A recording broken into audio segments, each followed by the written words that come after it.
Jenny आणि जादुई तारामासा ही अनेक रहस्यांनी भरलेली मजेशीर कादंबरी वाचायला मी सुरुवात केलेली आहे. माझ्या पूर्वीच्या व्हिडिओमध्ये मी ह्या कादंबरीचे काही पेजेस वाचून दाखवलेले आहे. जर तुम्हाला अशा कादंबरी ऐकण्यात रस असेल किंवा आवड असेल तर माझं हे चॅनल नक्की सबस्क्राईब करा. मी आताच्या ह्या व्हिडिओमध्ये त्याच्या पुढील पेजेस वाचण्यास सुरुवात करत आहे. पण यापूर्वीच्या व्हिडिओत मी काय होते ते थोडक्यात सांगते. यापूर्वीच्या व्हिडिओत जेनीचं अचानकच एक नवीन शाळेत प्रवेश घेणं, तिच्या आजीचं तिला वसतिगृहात सोडायला येणं आणि तिथूनच दुःखी होऊन परत जाणं, जेनीचं मात्र आजीवर राग करतच वसतिगृहात प्रवेश करणं आणि त्या वसतिगृहात तिची भेट होते ती वसतिगृहाची प्रमुख असलेली मिस हार्टमनशी. मिस हार्टमनला जेनीचं जेव्हा नाव समजतं तेव्हा ती एकदम आश्चर्यचकित होते आणि भूतकाळात रंगून जाते. तिच्या 12 वर्षापूर्वीच्या भूतकाळात जाते आणि त्या आश्रमाचं वर्णन केलेले पेजेस मी वाचलेले आहे. आता या व्हिडिओत मी पुढचं वाचते आहे.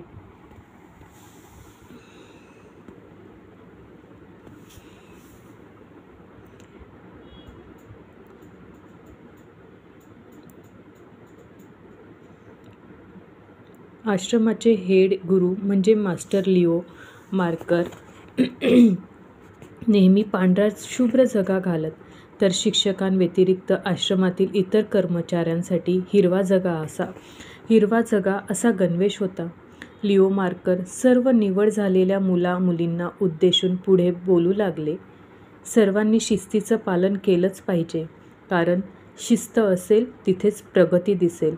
परवानगी घेतल्याशिवाय आश्रमाबाहेर कोणालाही जाता येणार नाही.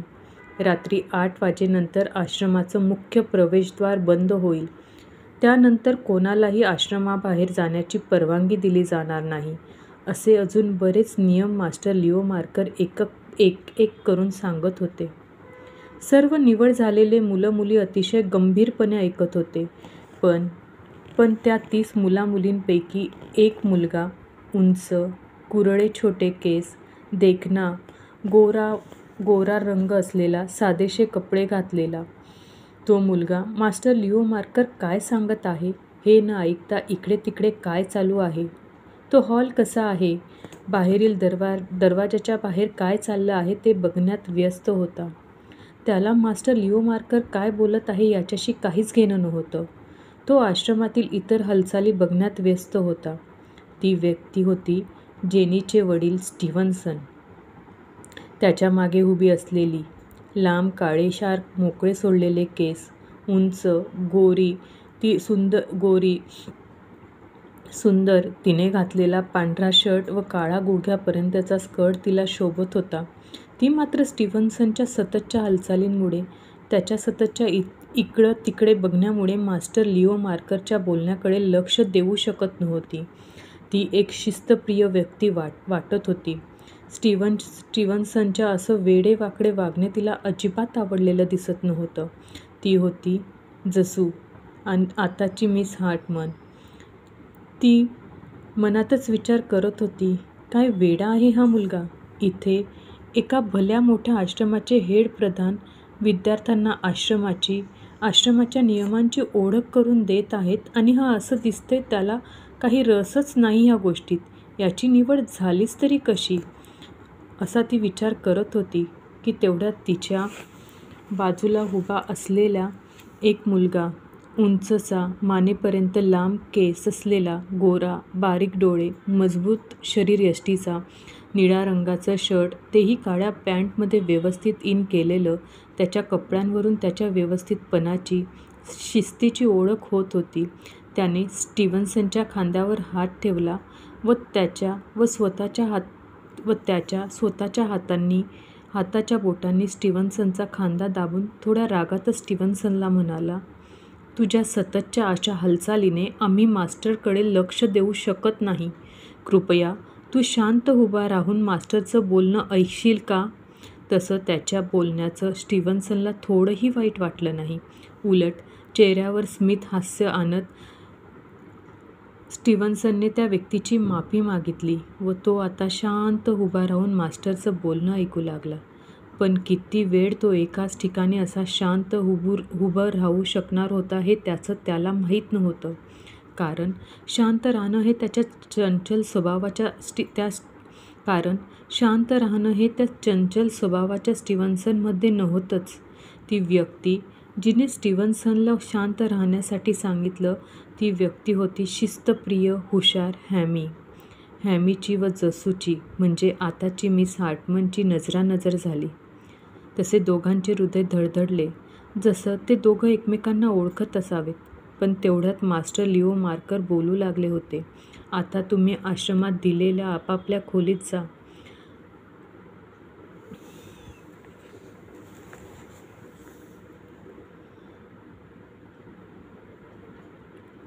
आजचा दिवस विश्रांती घ्या.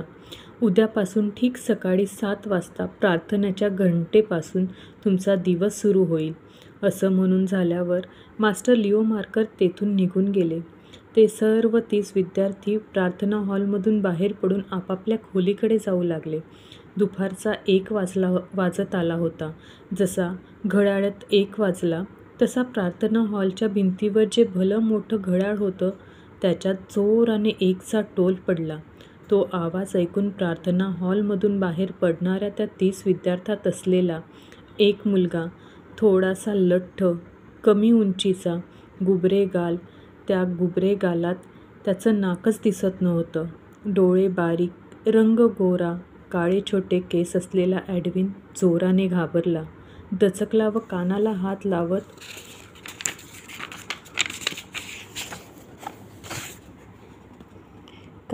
हात लावत ओरडतच खाली बसला. पण नंतर जसं त्याला समजलं की हा फक्त घड्याळाचाच आवाज आहे तसा तो चांगलाच खजील झाला. प्रत्येकजण त्याच्याकडे बघून हसत होतं. तसं स्टीव्हन्सनने त्याला हात दिला उठण्यासाठी. एडविन थोडा शर्मिंदा होऊनच स्टीव्हन्सनचा हात पकडत उठला. त्याच्या गळ्याभोवती हात टाकून स्टीव्हन्सन बोलला, अरे, होतं असं कधी कधी नवीन जागेत आल्यावर. तसा भित्रा एडविनला थोडासा धीर आला. त्याने स्टीव्हन्सनकडे बघत स्मित हास्य केलं. धन्यवाद, असं स्टीव्हन्सनला बघत एडविन म्हणाला. काय? असं म्हणत स्टीव्हन्सन जोरजोराने हसू लागला. एडविन वेड्यासारखा त्याच्याकडे बघत होता. त्याला समजतच नव्हतं की स्टीव्हन्सनला एकाएकी काय झालं हसायला. तसं हसण्यावर नियंत्रण करून स्टीव्हन्सन बोलला, मला ना औपचारिक शब्दांचं खूप हसू येतं. म्हणजे धन्यवाद, माफ करा, कृपया, किती वजनदार शब्द आहे ती. मी काय मोठंसं केलं मित्र समजून तुला फक्त हात दिला उठायला, त्यासाठी धन्यवाद. एवढा वजनदार शब्द का बोलतोस? असं स्टीव्हन्सन म्हणत होता की मी एडविन. एडविनने स्वतःचं नाव सांगत स्टीव्हन्सनला ओळख करून दिली. ओ एडविन, मी स्टीव्हन्सन, असं म्हणत स्टीव्हन्सन पुढे बोलू लागला. मला हे नियम, शिस्तबद्धपणा, औपचारिकता बिलकुल आवडत नाही. अरे, आपण माणूस आहोत, देव नाही. जीवन हे बिनधास्त जगण्यासाठी असतं. मान हलवत एडविनने स्टीव्हन्सनच्या बोलण्याला स्वीकृती दिली. तसं स्टीव्हन्सनने एडविनच्या गळ्यात हात टाकला. तो व एडविन प्रार्थना हॉलच्या बाहेर पडले. हॅमी व जसू स्टीव्हन्सनचं हे बोलणं तेथे उभं राहून ऐकत होते. पण त्या दोघांनाही स्टीव्हन्सनचं असं बोलणं बिलकुलही आवडलं नाही. दोघंही शिस्तप्रिय, वक्तशीर व्यक्ती होते. काय बेशिस्त आहे हा, हॅमी स्वतःशीच पुटपुटला. तसं त्याचं लक्ष प्रार्थना हॉलच्या बाहेर पडणाऱ्या जसूकडे गेलं. तो मनाशीच म्हणाला, ही जसू?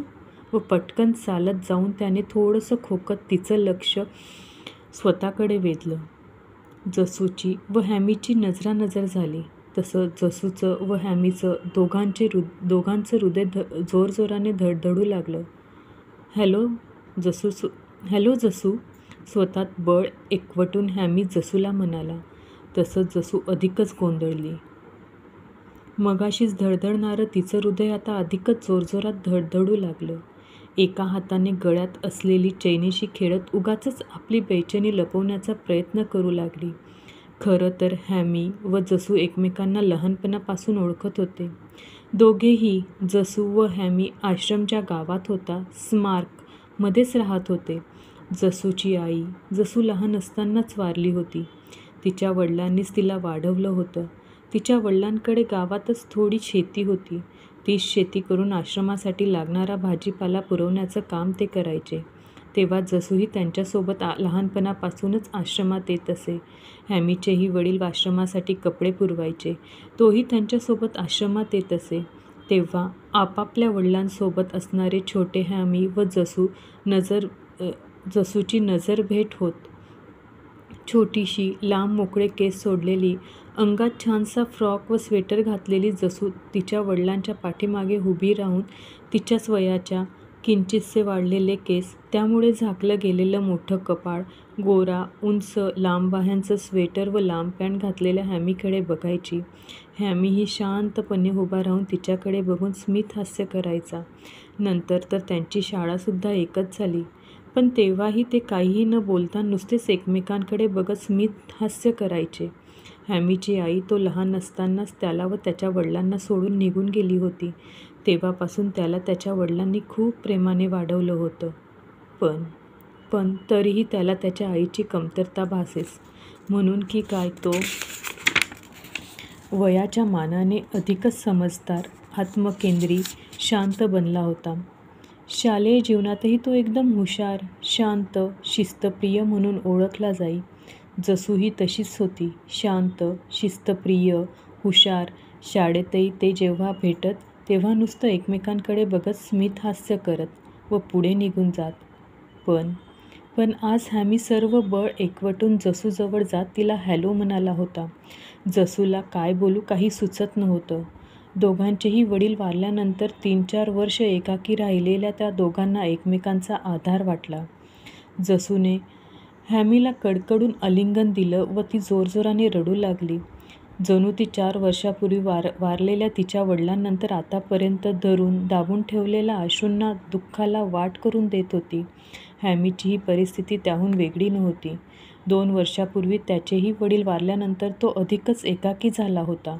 पण लगेचच भानावर येत दोघांनी स्वतःला सावरलं. ते आता काही न बोलता प्रार्थना हॉलच्या बाहेर आले व सोबत चालू लागले. बराच वेळ शांततेत गेल्यानंतर हॅमी जसूला बोलला, मला जेव्हा तुझ्या वडिलांविषयी कळलं तेव्हा मला जाणवलं त्यांच्या जाण्याने तू खूप एकटी झाली असशील. पण नंतर मी तुला खूप शोधण्याचा प्रयत्न केला, पण तू कुठेच भेटली नाही. कितीदा तुझ्या घरी गेलो, पण तिथेही मला नेहमी बाहेरून कुलूपच दिसायचं. तर हॅमीला मध्येच थांबवून जसू म्हणाली, हो, वडील गेल्यानंतर मला घरी एकटं राहवलंच गेलं नाही, म्हणून मी माझ्या दूरच्या एका आंटीकडे राहायला निघून गेली. पण ठिकाण बदलवलं तरी माणसं, त्यांच्या आठवणी विसरता येत नाही. सांगता सांगता जसूने आवंढा गिळला. तिने पाणावलेले डोळे पुसले व ती पुढे बोलू लागली, पण मी लहान असतानापासूनच बाबांचं स्वप्न होतं की माझं शालेय जीवनानंतर ह्या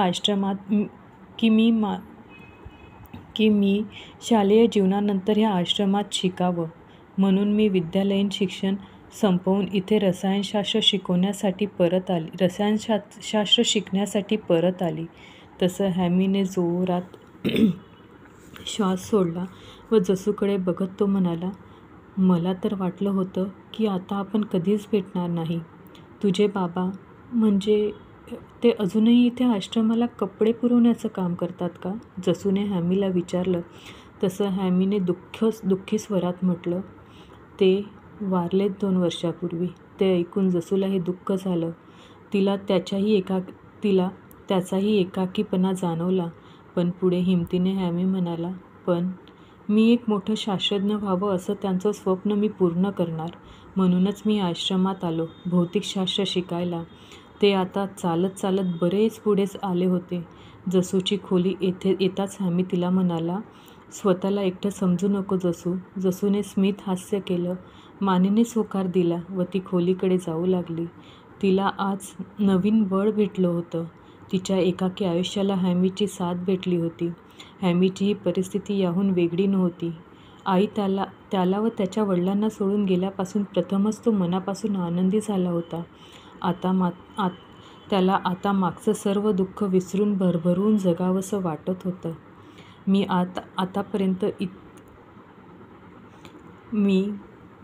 आतापर्यंत एवढं वाचून संपवलेलं आहे.